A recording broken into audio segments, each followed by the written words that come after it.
આપ નેતા રાજુભાઈ કરપડા આપણી સાથે જોડાઈ ચૂક્યા છે જી. પહેલા તો રાજુભાઈ સ્વાગત છે આપનું લાઈવ 24 ન્યૂઝ. Thank you. જી રાજુભાઈ, તાજેતરમાં તમારા જ પાર્ટીના આમ આદમી પાર્ટીના બોટાદના ધારાસભ્ય ઉમેશ મકવાણાએ તાજેતરમાં જ પ્રેસ કોન્ફરન્સ કરીને બડાપો કાઢ્યો છે, આમ આદમી પાર્ટીની ટીકા કરી છે. શું કહેવું છે આપનું? સીધી વાત તો એ છે કે ઉમેશભાઈ માટે અગાઉ પણ આવા સમાચારો ચાલ્યા છે જી. કે ઉમેશભાઈ રાજીનામું આપે છે, ઉમેશભાઈ ભાજપમાં જોડાય છે. ઉમેશભાઈએ મીડિયાની સામે આવીને કહ્યું છે કે હું કોઈ પાર્ટી સાથે જોડાવાનો નથી, હું આમ આદમી પાર્ટી સાથે છું, 2027માં લડવાનો છું. આવું કમિટમેન્ટ ઉમેશભાઈએ આપ્યું છે. ત્યાર પછી પણ ઉમેશભાઈ આમ કોઈ પણ મુદ્દે પ્રેસ કોન્ફરન્સ કરવાનું આગલા દિવસે જાહેરાત કરે કે હું આવતીકાલ 11 વાગે પ્રેસ કોન્ફરન્સ કરું છું. 50% મીડિયાના મિત્રોને વિનંતી કરીશ, જે મીડિયાના મિત્રો સીધું ઉમેશભાઈની પ્રેસ હોય એટલે એવું જ માની લે છે કે રાજીનામું આપે છે, ભાજપમાં જોડાય છે. આજે મારી વાત એ છે કે ભારતીય જનતા પાર્ટીને પણ ટકોર કરીએ છીએ કે ભાઈ તમે ધારાસભ્યોને ખરીદવા માટે, વેચવા માટે જે માર્કેટમાં નીકળ્યા છો એના કરતા બેટર એ છે કે આજે સુરતમાં પરિસ્થિતિ શું છે, પૂરગ્રસ્ત પરિસ્થિતિમાં સુરતના લોકો પીડાય છે, એ મુદ્દે બોલવું જોઈએ. એ વાતને ઢાંકવા માટે ક્યાંક આવા મુદ્દાઓ ચલાવવામાં આવે છે, જુઠ્ઠા ન્યૂઝ ચલાવવામાં આવે છે. રાજુભાઈ, સુરતનો મુદ્દો તો અમે સારી રીતે ચલાવીએ જ છીએ, પરંતુ જે રીતે ઉમેશભાઈ દ્વારા પ્રેસ કોન્ફરન્સ કરીને આમ એ મુદ્દા પર જ આવું છું. હું એ મુદ્દા પર જ હું આવું છું. મીડિયાના મિત્રો સુરતનો મુદ્દો ચલાવે છે, બિલકુલ ચલાવે છે, પણ ભારતીય જનતા પાર્ટી આ પ્રયત્ન જે કરે છે કે ઉમેશભાઈ અમારામાં જોડાય છે, ઉમેશભાઈ ભાજપમાં જોડાય છે, આવું પડદા પાછળથી ભારતીય જનતા પાર્ટીના અમુક નેતાઓ જે સમાચારો આપે છે એ એટલા માટે આપે છે કે 11 વાગે પ્રેસ છે, ઉમેશભાઈને ભાજપ સાથે વાત પણ નથી થઈ, તેમ છતાં ભાજપના નેતાઓ કહે છે કે ચર્ચા ચાલે છે.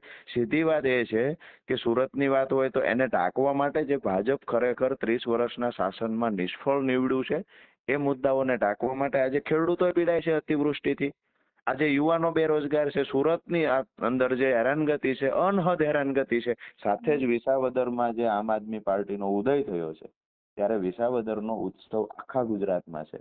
મીડિયાના મિત્રોએ પણ વિસાવદરને લઈને ખૂબ સહયોગ સપોર્ટ કર્યો છે. તો આ તમામ બાબતોને ઢાંકવા માટે આ નવો મુદ્દો લઈ આવવાની વાત છે. ઉમેશભાઈએ ક્લિયર કરી દીધું છે કે હું આમ આદમી પાર્ટીનો કાર્યકર્તા છું. નંબર 2, જે ઓબીસી સમાજની વાત થાય છે, હું આજે ચોક્કસથી એક વાત કરીશ કે 2022ની ચૂંટણીમાં ગુજરાતની અંદર માત્ર એક પાર્ટી એવી હતી, આમ આદમી પાર્ટી, જેને એડવાન્સમાં 2 મહિના અગાઉ કહ્યું હતું કે અમારો મુખ્યમંત્રી ઓબીસી સમાજનો ઈશુદાન ગઢવી હશે. એટલે ઓબીસી સમાજના 100 થી વધારે ઉમેદવારો આમ આદમી પાર્ટીએ લડાવ્યા છે.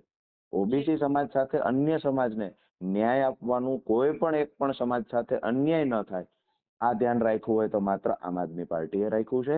ઉમેશભાઈને નાની મોટી કદાચ બની શકે કે નારાજગી હશે, પણ ઉમેશભાઈ આજે ચોખવટ કરી છે કે હું પાર્ટીનો કાર્યકર છું. જ્યારે કોઈ માણસ મહત્વના હોદ્દા પરથી રાજીનામું આપીને કહે છે કે હું પાર્ટીનો કાર્યકર છું, ત્યારે સમજી શકાય છે કે ઉમેશભાઈ આજ પણ પાર્ટીને વફાદાર છે. નાની મોટી નારાજગી હશે તો 100% અમે સોર્ટ આઉટ કરશું.